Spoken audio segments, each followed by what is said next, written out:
Thanks for joining us for CBN NewsWatch. I'm Gary Lane. Today, Hamas now saying it will release 3 hostages this Saturday after threats from Israel and President Trump. The Hamas move keeping the ceasefire with Israel alive, at least for now. Is another threat to Israel rising in the Middle East? We'll hear from an expert who warns that an Islamic government could be coming to power in a well-known country in that region.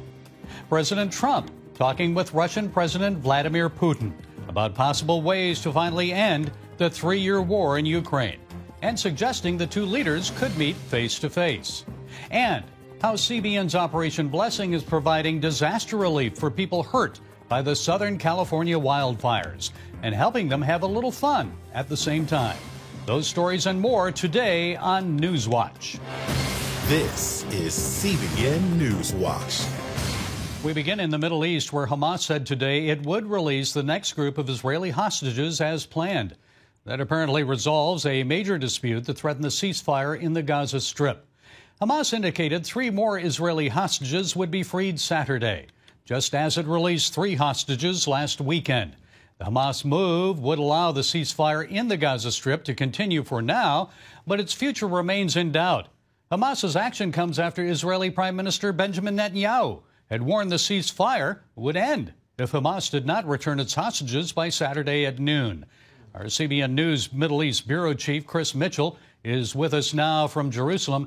Chris, what's the thinking in Israel? Did Hamas essentially back down after threats from Netanyahu and President Trump about what would happen if Hamas didn't release those hostages?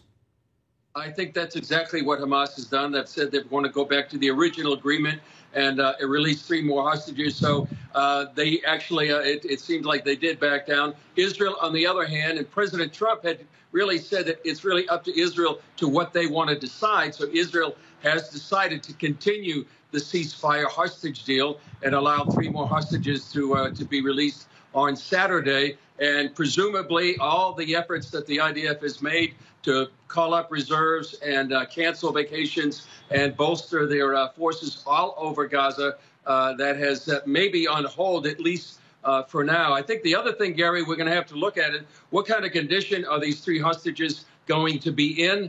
Last week, when we saw those 3 men taken out of the tunnels, literally for hundreds of days, and almost look emaciated, reminding people of the Holocaust. We'll have to see what condition they're in and what kind of spectacle that Hamas may do. Will they put them back on stage? Will they have them say something? That's going to be a telling sign of really how Hamas wants to continue this hostage ceasefire deal. Yes, President Trump was really disturbed by seeing those emaciated hostages, and that may have led to his threat against Hamas. So yes, even though Hamas now says it will free more hostages on Saturday, Chris, is there still a concern that Hamas will break the ceasefire when they think it's to their advantage? Very much so, Gary. I think that, Hamas is sort of playing this, manipulating the Israeli people right now. I was talking to some Israelis earlier today about what they feel about this hostage deal. It's really gut-wrenching for them to see the condition of these hostages. And I think there's very little trust in the fact of what Hamas will do and whether or not they would continue the ceasefire. Gary, you wonder what Hamas will do if they would allow all of the hostages to be released. That really gives them no leverage against Israel. So there's been one report I've seen that maybe they will maintain 20 hostages at the very end so that they won't release them all. That would allow them to sort of have the leverage over Israel. If they let them all go, I would assume that Israel would go ahead and do what its main goal, which is to defeat Hamas militarily and not allow it to rule anymore on the Gaza Strip. Chris, what more have we learned about how Hamas treated those hostages, the ones that were recently freed? What have we learned about how they were treated in captivity? Horrific, Gary. One of them was Daniela Gilboa. Hamas actually came into her at one time and said, "We're going to film you as if you're dead." And despite her protests, they did go ahead and do that video. That video was something that many people thought that she was actually dead. And then they were surprised when she was one of the hostages that was released. So we also heard reports of torture, of being hung upside down, We know about the privation. We know about the starvation, the lack of nutrition, and being kept in tunnels for literally hundreds of days. So all of that is coming out now. Many of these hostages have been freed, and some of them have been in isolation, literally not seeing any of the other hostages or seeing daylight for literally months and months. Pure evil, Chris, pure evil. A big controversy here in the U.S. has been the Trump administration's moves to cut funding for the U.S. Agency for International Development. So what do we know about U.S. aid in Hamas? Well, there's a report that's been out. Senator Ted Cruz is coming out with a report, as well as the Washington Free Beacon. Literally millions and millions of dollars. I think there was one report I just saw, Gary, about $164 million to Islamic groups that are tied to terror and that are aiding Hamas even. So this is just, I believe, the tip of the iceberg of what we're going to find out about how USAID has really been funding many of these groups that are opposed to Israel and opposed to the United States as well. We also know that there have been some funds that have gone to some of the groups opposing the Netanyahu government. That happened actually many years ago during the Obama administration, and we understand there are some of those funds during the Biden administration that went to groups that were coming against the Netanyahu government. So I think, Gary, we're going to see more of these revelations coming out about what actually USAID was doing, not only here in Israel, in the region, but literally around the world. And the Wall Street Journal, Chris, quickly, they're reporting that U.S. intelligence agencies have concluded Israel's preparing for strikes on Iran's nuclear sites. What are you hearing? Can you quickly tell us about that? Well, I think what we're going to hear is, I think right now President Trump says he wants diplomacy to work. If that doesn't work, I think after maybe whatever time frame, weeks or months, I think we're going to see perhaps the combination of a U.S. Israeli strike, perhaps an Israeli strike, but a green light from the United States with the munitions that they'll need to go ahead and knock out those nuclear sites. Okay, our CBN News Middle East Bureau Chief Chris Mitchell, thank you for your insights, and we'll be looking forward to hearing more from you in the days ahead. Coming up, a new Islamic government in a well-known Middle Eastern nation. We'll hear from one expert who tells us where that could happen and how that country could be a threat to Israel when we come back.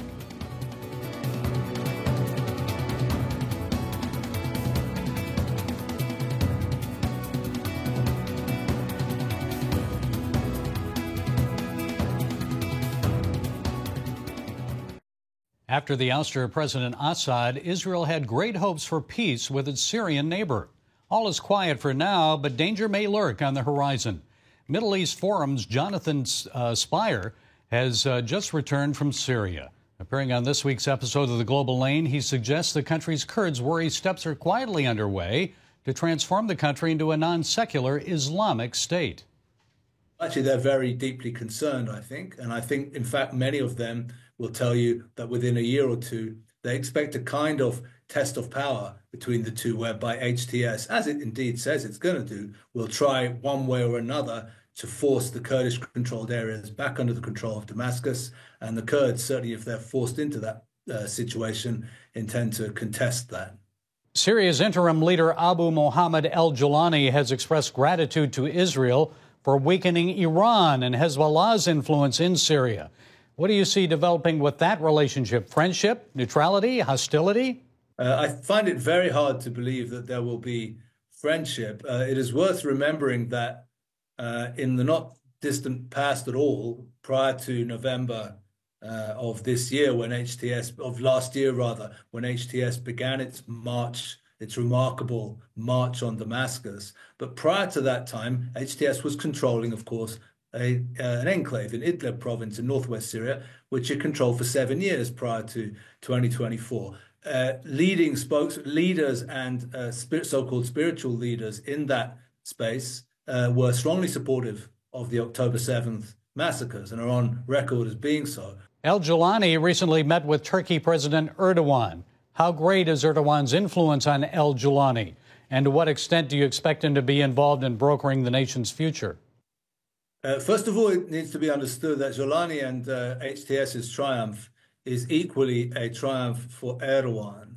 What I mean by that is that had it not been for Erdogan's stubborn and, as it turns out, prescient insistence on not abandoning that little 10% enclave in northwest Syria that he kept control of, at a time when throughout the region and indeed throughout the world, including in the West, people were saying, no, the Syrian war is over. Assad has won. Why is Erdogan insisting on keeping this little dusty enclave of jihadis going? Well, it turns out that as a result of his doing that, his allies, let's say, ended up in control now of most of the country. Initially, President Trump sounded like he was indifferent to what was happening inside Syria, and he suggested, well, Turkey has wanted to control parts of Syria for years. He's even suggested withdrawing U.S. troops from bases there in the northeast. What should he do about Syria in the days ahead? Well, let us remember that there is roughly around 40,000 ISIS and ISIS-associated prisoners currently in the hands of the Syrian Democratic Forces inside Kurdish-controlled or SDF-controlled north and eastern Syria. There have been a series of ISIS attacks in Syria over the last months. There, of course, have been ISIS and ISIS-associated attacks in the United States in the same period of time. So on the most basic level, it is, I think, a U.S. interest to make sure those 40,000 prisoners don't go free. I was just visiting one of the internment camps of those ISIS prisoners, the Al-Hol camp up in northern Syria, close to the border, just a few weeks ago. And people there were telling me that the prisoners there were jubilant when they saw Jolani's people marching into Damascus, because they considered that, okay, Damascus is free now, so-called, and will be next. It seems that al-Jolani has done what ISIS could not and may be on his way to creating a Syrian caliphate. I think that's right in a lot of ways. I think Jolani's career is remarkable in the following way. The usual pattern for Salafi jihadi Islamists of that type, and ISIS were, and bin Laden of al-Qaeda was as well, is that as soon as they get any strength on the ground, which they can do through their military determination sometimes, then they turn out to be geopolitical lunatics. And what they do is they then pick a fight with forces vastly stronger than themselves, and are then subsequently destroyed by those forces. That's what happened. That was the trajectory of bin Laden's career. That was the trajectory of Abu Bakr al-Baghdadi and Islamic State's career. And the remarkable thing about al-Jolani and HTS is that they have managed to pursue a different trajectory, whereby once they achieve political power, they then actually use it smartly as opposed to crazily. And I'm sure Israel is watching developments in Syria closely. The Kurds want them to be involved as well, not just the U.S. What can and should Israel do at this point to influence the new regime? Regarding influencing the new regime, I think that Israel is limited in what it can do, because Israel doesn't have, ways of influence into the kind of circles of which Ahmed Shara al-Jolani is a part for kind of obvious reasons.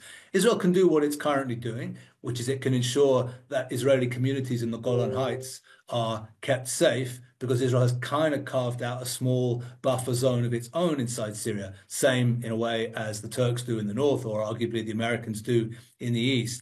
And if the Shara government in Damascus becomes hostile, then, Israel will take such measures as it deems necessary. In the past, against Assad, against Hezbollah, against the Iranians on Syrian soil, Israel was very determined. And I'm sure that Israel will pursue an equal determination to ensure the safety of its citizens against any other government in Damascus that may turn its hand against it. Also on this week's episode of The Global Lane, foreign influence on American education and celebrating President's Day with some facts on the faith of U.S. presidents.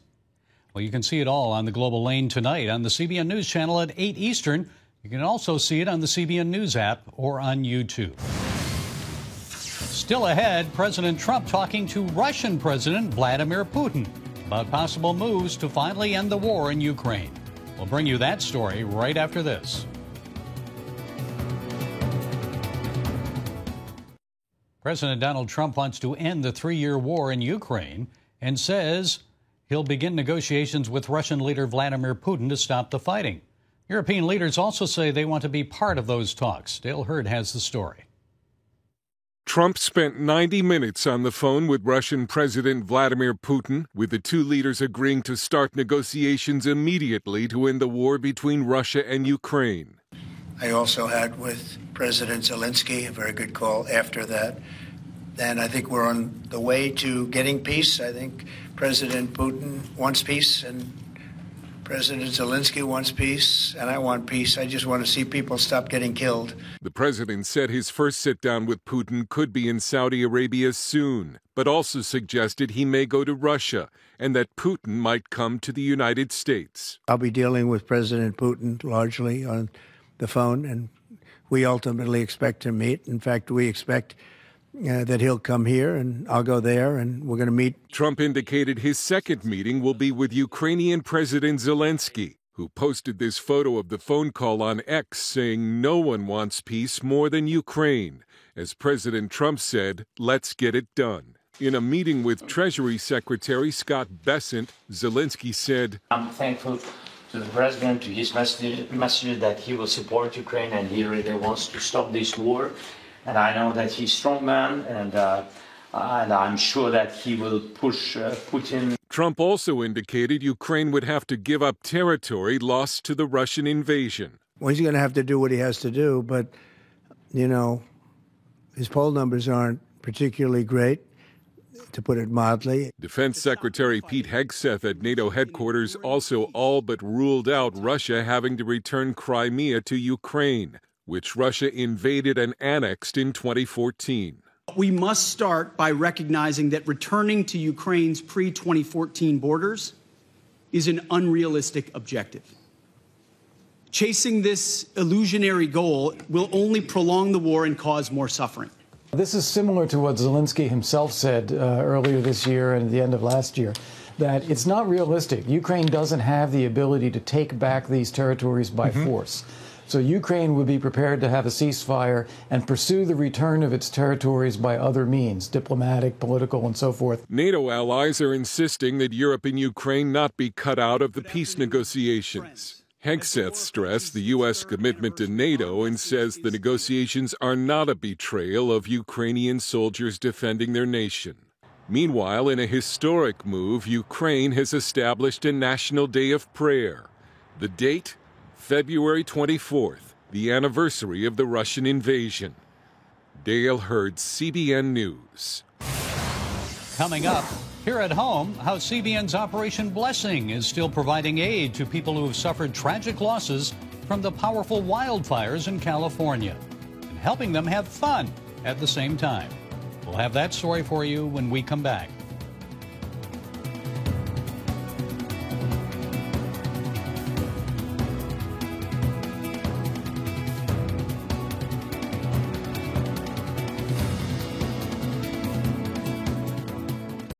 Thousands of homes and businesses are gone after the recent massive wildfires in the Los Angeles area, and the long road to recovery is underway.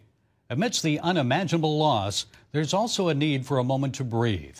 CBN's Operation Blessing is there offering practical help and a powerful reminder that these people are not alone. Brody Carter has that story. Survivors of the LA fires are overdue for some laughter.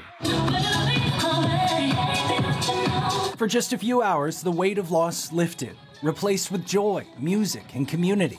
The Operation Blessing team hosted 2 fundraising dances with Bel Air Church over the weekend after being canceled due to the fires. On Friday, mothers and sons, and on Saturday, dads and daughters. And you can tell by balloon. Thank you, Madeline. Edward McGlasson, a father of 2, drove a long way just to be here after losing not only his home, but his community as well. Opportunities like this to just go out and have some fun with people who care is really meaningful. For others, like Mary Fish Harden, the night was bittersweet, a reminder of all they've lost. I don't know the exact timeline of things, but eventually the church burned, our kids' school burned. Her husband, Reverend Matt Harden, leads Pacific Palisades Presbyterian Church, now reduced to ashes. There's a lot to be angry about, but if you're open, if your eyes are open enough, you can also see so many angels out there, and that has really surprised me. God bless you.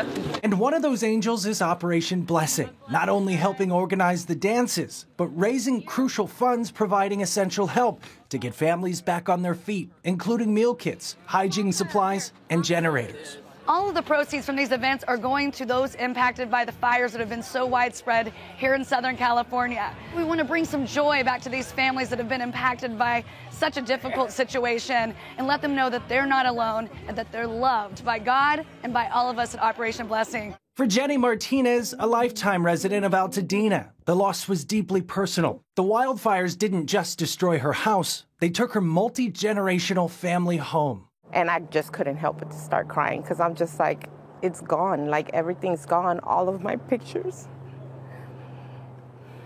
Everything you worked so hard for.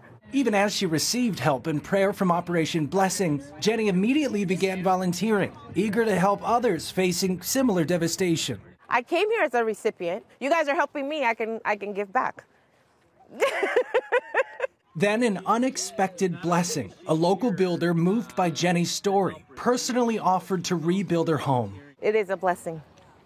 It's a blessing to me and my family that you guys are putting forth that effort to help me. You don't know me. For 46 years, Operation Blessing, founded by Pat Robertson, has helped families rise from the ashes. Now his grandson, Willis Robertson, a leader at Bel Air Church, never thought he'd rely on Operation Blessing as a lifeline. It's just been amazing this month to be a part of it in this way and to help connect my own community, my church, my friends who have been impacted by the fires with what he started.